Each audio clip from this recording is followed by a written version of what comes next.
10 जून 1999 ये वो दिन था जब महाराष्ट्र की राजनीति के चाणक्य शरद पवार ने कांग्रेस से अलग होकर एनसीपी नेशनलिस्ट कांग्रेस पार्टी का गठन किया और उसी वक्त अजीत पवार को पार्टी में बड़ी जिम्मेदारी दी।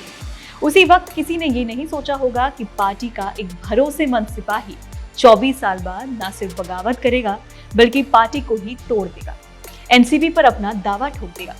नमस्ते, मैं हुरिया श्री और आप देख रहे हैं एबीपी लाइव की नई सीरीज व्यक्तित्व। आज इस वीडियो में बात महाराष्ट्र की राजनीति में गेम चेंजर की भूमिका निभाने वाली अजीत पवार की।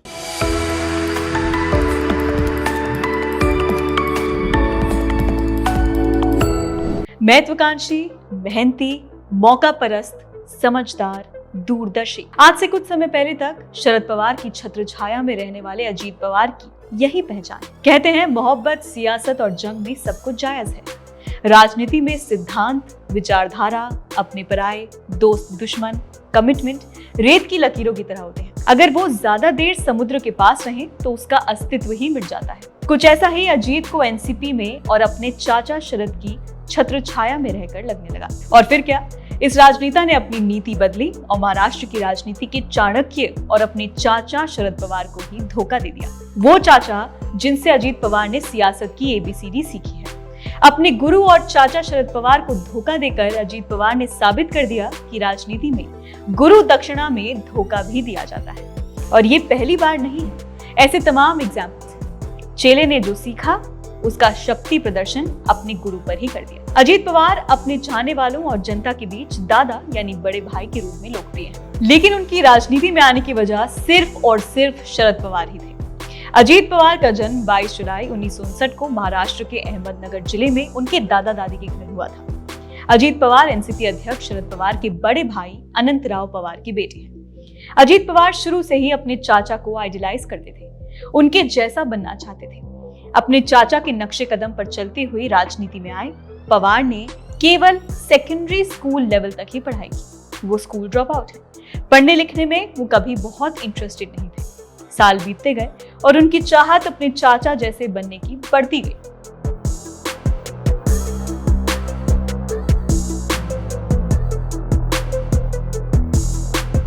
फिर एक दिन अजीत पवार ने अपनी इस चाहत के बारे में अपने चाचा को बताया। अपने राजनीतिक करियर की शुरुआत 1982 में की, जब वो केवल 20 साल के थे। उन्होंने राजनीति में पहले कदम के रूप में शुगर कोऑपरेटिव सोसाइटी के लिए चुनाव लड़ा।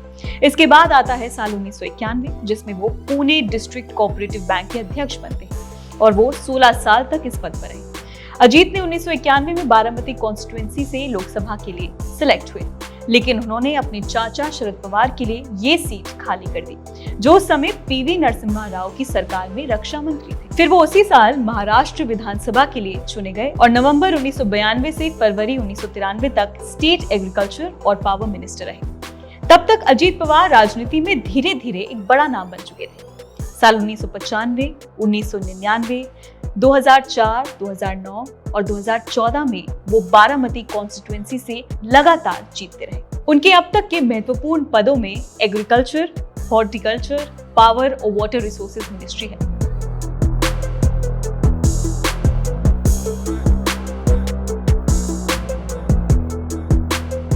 अजीत को महाराष्ट्र में एक महत्वाकांक्षी नेता के रूप में देखा जाता है और माना जाता था कि उनके पास महाराष्ट्र के मुख्यमंत्री बनने के सभी गुण हैं। महाराष्ट्र में साल 2009 में हुए विधानसभा चुनावों के ठीक बाद अजीत ने उप मुख्यमंत्री बनने की इच्छा व्यक्त की थी। हालांकि उस दौरान उनकी जगह छगन भुजबल को महाराष्ट्र का उप मुख्यमंत्री पद के लिए चुना गया था, पर किस्मत ने अजीत का साथ दिया। सियासत में बदलाव हुआ और दिसंबर 2010 में अजीत की इच्छा पूरी हो जाती है, वो उप मुख्यमंत्री बन जाते हैं। फिर साल 2013 में उनका नाम एक विवाद से जुड़ता है। अजीत का नाम एक इरिगेशन स्कैम में आता है और उन्हें अपने पद से इस्तीफा देना पड़ता है। लेकिन विपक्ष के आरोप पर एनसीपी के काफी दबाव के बाद 7 दिसंबर 2013 को उन्हें क्लीन चिट मिलती है और वो अपने पद पर फिर से काबिज हो जाते हैं। अजीत पवार को महाराष्ट्र की राजनीति में एनसीपी के सबसे बड़े नेता के रूप में देखा जाने लगा और कई लोग यहाँ तक कहते थे कि उनकी वर्तमान एनसीपी प्रमुख और अपने चाचा शरद पवार के साथ तलखी चलती रहती थी। हालांकि उन्होंने हमेशा खुद को शरद पवार के फॉलोअर के रूप में ही पेश किया। फिर एक दिन आया 23 नवंबर 2019। इस दिन महाराष्ट्र भाजपा की ओर से देवेंद्र फडणवीस को मुख्यमंत्री बनाया गया। तब एनसीपी की ओर से अजीत पवार ने शरद पवार से बगावत पहली बार की थी और उन्होंने उप मुख्यमंत्री पद की शपथ ले ली।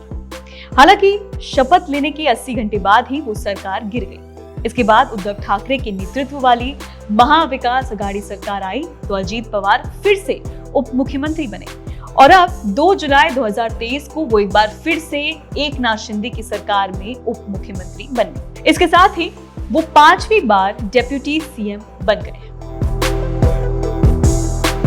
आपको बता दें कि अजीत पवार का विवादों से भी पुराना नाता रहा है। अजीत पवार का नाम सामने आता है तो विवाद भी उनके साथ ही चले आते। 7 अप्रैल 2013 की बात है।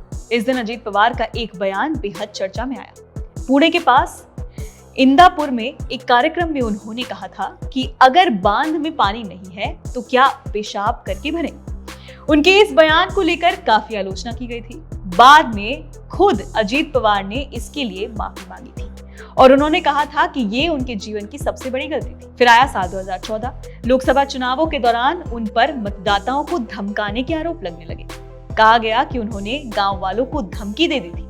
बोला था कि अगर सुप्रिया सूले को वोट नहीं दिया तो वो गांव वालों का पानी बंद कर देगी। इसके बाद उनका नाम अक्सर भ्रष्टाचार के मामलों में सामने आने लगा। मुंबई पुलिस ने कथित रूप से उनके द्वारा इस्तेमाल की गई एक कार को जब्त कर लिया था जिसमें 4,85,000 रुपए मिले थे। उन पर पद का दुरुपयोग करने का भी आरोप लगातार लगता आया है।